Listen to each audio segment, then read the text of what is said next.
नमस्कार, मैं doctor Alka Pareek, associate professor home science, government girls college Sikandra Dausa. आज की कक्षा में हम फैट्स यानी लिपिड्स, जिसे हम हिंदी में वसा कहते हैं, का अध्ययन करेंगे। जिस तरह से हमने कार्बोहाइड्रेट्स और प्रोटीन्स में पढ़ा, उसी तरह से हम फैट्स में भी फैट्स का कॉम्पोजिशन या संगठन पढ़ेंगे, उसका वर्गीकरण, फैटी एसिड्स, फैट्स के रिकमेंडेड अलाउंसेस, कितनी मात्रा में फ़ैट लेना चाहिए, वसा के कार्य, उसका डाइजेशन और मेटाबॉलिज्म का अध्ययन करेंगे। वसा या फैट्स किसे कहते हैं? सबसे पहले हम इंट्रोडक्शन फैट्स का पढ़ेंगे। वसा के 1 ग्राम से 9 किलो कैलोरी ऊर्जा प्राप्त होती है और इसीलिए वसा को ऊर्जा का कंसंट्रेटेड सोर्स कहा जाता है या संग्रहित रूप कहा जाता है। जबकि पिछली कक्षाओं में हमने जब कार्बोहाइड्रेट्स और प्रोटीन पढ़ा तो हमने देखा कि कार्बोहाइड्रेट और प्रोटीन में 1 ग्राम से 4 किलो कैलोरी ऊर्जा प्राप्त होती है। इसके अलावा फैट सॉल्युबल विटामिन्स के भी अच्छे सोर्सेज होते हैं, जैसे कि विटामिन ए, डी, ई और के।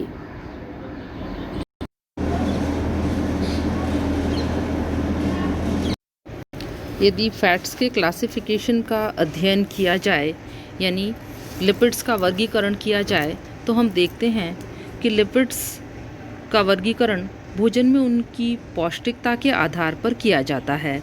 इसके अतिरिक्त लिपिड्स का वर्गीकरण इसके सरलतम रूप ग्लिसरॉल और वसीय अम्लों के आपस में जुड़ने के आधार पर भी किया जाता है। भोजन में लिपिड की पौष्टिकता के आधार पर अगर हम अध्ययन देखें तो इसे 3 तरह से डिवाइड किया जाता है। सिंपल लिपिड यानी कि सरल लिपिड, यौगिक या संयुक्त लिपिड यानी कंपाउंड लिपिड, और व्युत्पन्न लिपिड यानी डिराइव्ड लिपिड्स और स्टेरॉल्स। सरल लिपिड या सिंपल लिपिड्स ग्लिसरॉल और वसीय अम्लों के आपस में मिलने से जो एस्टर बनते हैं, उन्हें सरल या साधारण लिपिड या सिंपल लिपिड्स कहा जाता है। इन्हें ट्राइग्लिसराइड्स भी कहते हैं। इनके निर्माण में ग्लिसरॉल के 1 अणु और वसीय अम्ल के 3 अणु भाग लेते हैं। वसा और तेल सरल लिपिड हैं। हमारे भोजन में वसा और तेल के रूप में 90 से 95% तक सरल लिपिड ही होते हैं। सरल लिपिड 2 तरह के होते हैं, वसा एवं तेल, और दूसरा wax, fats and oils and waxes. Fats and oils 20 degree centigrade तापक्रम पर जो संघनित होकर ठोस बन जाते हैं, उन्हें वसा कहते हैं, और जो 20 डिग्री सेंटीग्रेड पर ठोस नहीं रहते बल्कि द्रव अवस्था में विद्यमान रहते हैं, उन्हें तेल कहते हैं। वसा और तेल का निर्माण ग्लिसरॉल और फैटी एसिड के आपस में मिलने से होता है। Glycerol plus fatty acid is equal to वसा और तेल। दूसरे वैक्सेस यानी कि मोम होते हैं। वसीय अम्लों तथा मोनोहाइड्रिक और डाइहाइड्रिक अल्कोहल से बनने वाले एस्टर को मोम या वैक्स कहते हैं। इसका अणुभार वसा और तेल से अधिक होता है।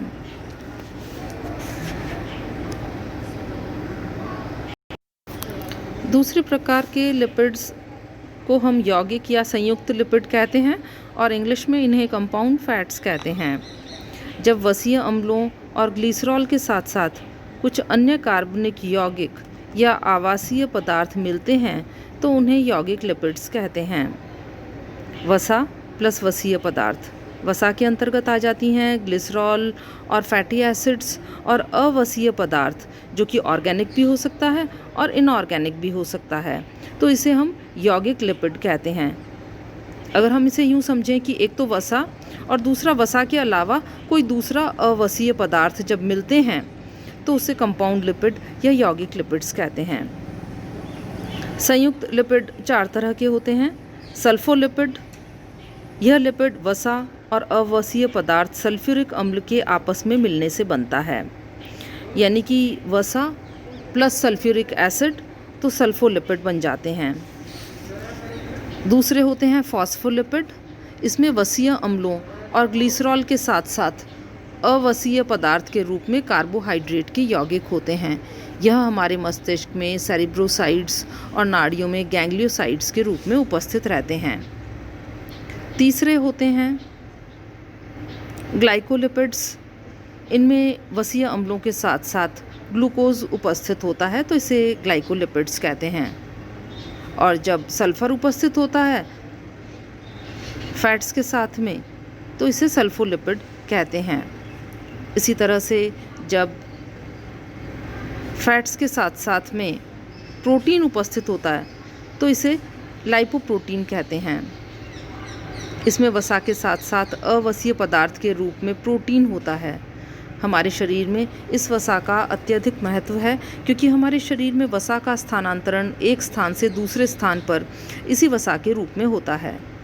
तो वसा plus protein is equal to lipoprotein.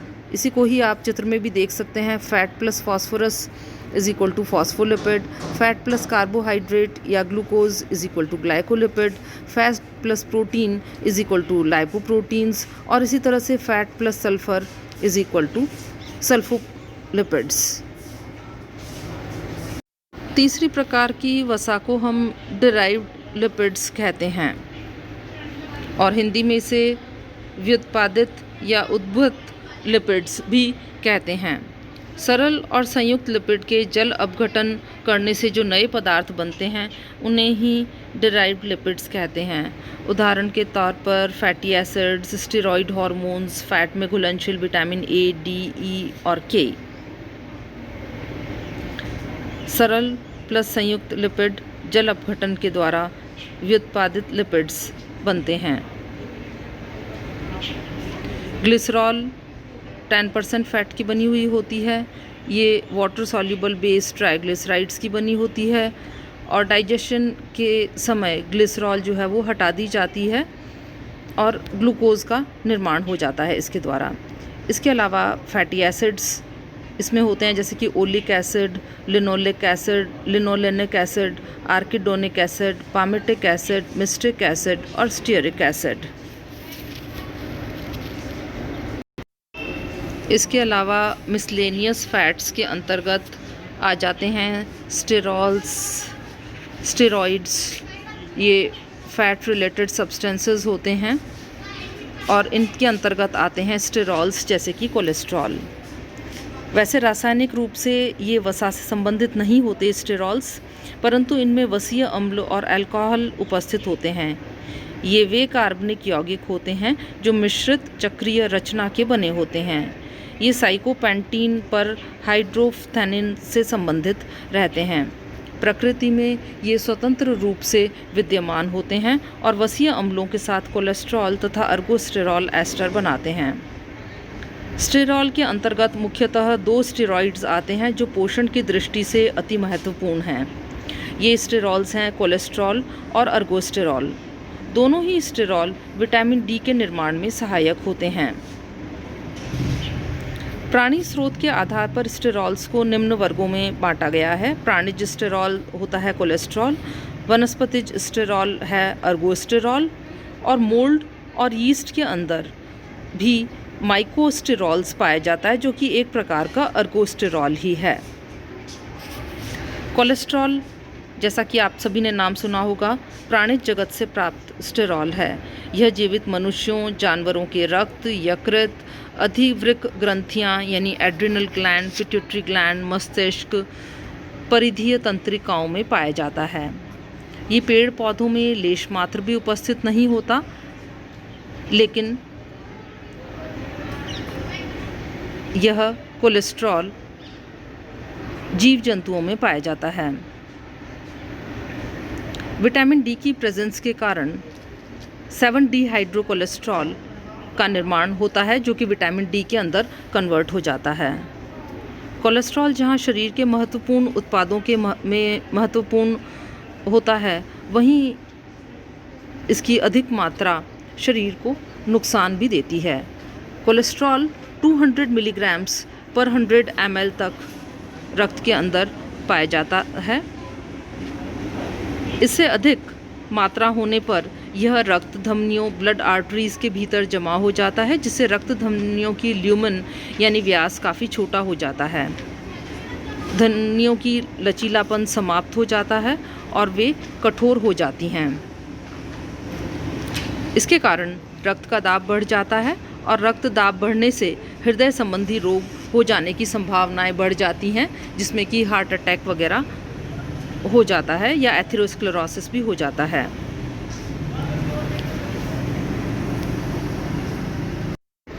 दूसरी प्रकार का फैट्स जो हैं वो हैं अर्गोस्टेरॉल, जो कि खमीर में सबसे अधिक मात्रा में पाया जाता है। यह हमारी त्वचा में के नीचे भी पाया जाता है और यह सूर्य की पराबैंगनी किरणों की उपस्थिति में विटामिन डी में परिवर्तित हो जाता है। जनरली ये कहा जाता है कि सनरेज से हमें विटामिन डी मिलता है, तो सनरेज से बच्चों कभी भी विटामिन डी नहीं मिलता, बल्कि हमारे स्किन के नीचे जो अर्गोस्टेरॉल है वो सन की अल्ट्रावायलेट रेज के कारण विटामिन डी के अंदर परिवर्तित हो जाता है।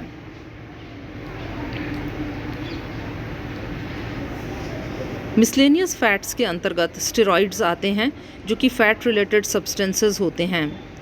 इसके अलावा ट्रेपिनॉइड्स आते हैं, जिन्हें कि आइसोप्रेनॉइड्स भी कहा जाता है।